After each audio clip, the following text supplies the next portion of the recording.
Hello friends, welcome to easy notes for online study channel. आप सबके अपने YouTube channel पे आप सभी का बहुत बहुत स्वागत है। यहाँ पर डीआई का एक और नया क्वेश्चन देख सकते हैं। ये भी 2 जनवरी शिफ्ट 2 में आया हुआ क्वेश्चन है, लेकिन यहाँ पर क्वेश्चन बदल चुका है। दूसरा क्वेश्चन है ये। क्वेश्चन है कि किस वर्ष छात्रों के प्राप्तांकों का जो औसत है वो सबसे कम है। Which year witness the lowest average marks attend by the students.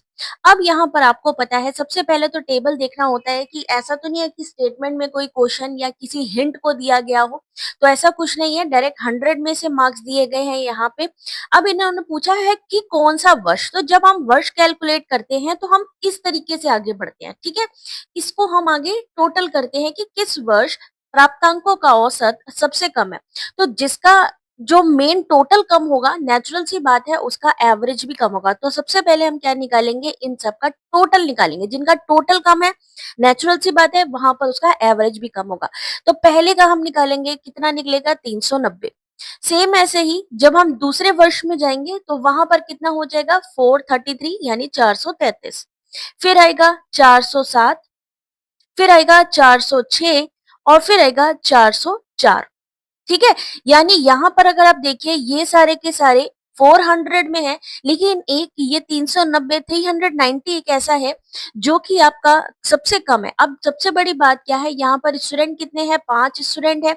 वर्ष कितने हैं, वो भी 5 है। दोनों में ऐसा नहीं है कि कहीं पर भी 5 या 6 अलग अलग हो, ऐसा नहीं है। 5 ही वर्ष दिए गए हैं, 5 ही स्टूडेंट दिए गए, लेकिन क्योंकि हमें यहाँ पर वर्षों को काउंट करना है, एवरेज किससे निकालना है, वर्षों से। तो 5 अगर यहाँ पर ईयर है तो एवरेज कैसे निकालेंगे, 5 से डिवाइड करके।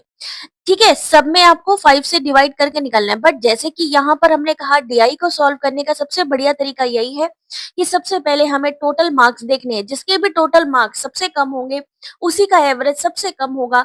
तो यहाँ पर उस तरीके से देखा जाए तो सबसे कम किसका है, ऑप्शन नंबर ए 2021 में सबसे कम है, क्योंकि वहां पर सिर्फ 390 है। और 390 को अगर आप 5 से डिवाइड करोगे, सीधा सीधा जो आपका आंसर है वो निकल आएगा। या तो आप ऐसे कर सकते हो, या फिर डायरेक्टली यहाँ पर मार्क्स को कैलकुलेट करके भी आंसर निकाल सकते हो। ऐसे ही वीडियोस के लिए वीडियो को लाइक, शेयर और सब्सक्राइब जरूर करें चैनल को। और अगर और वीडियोस चाहते हैं तो कमेंट में यस जरूर टाइप करें।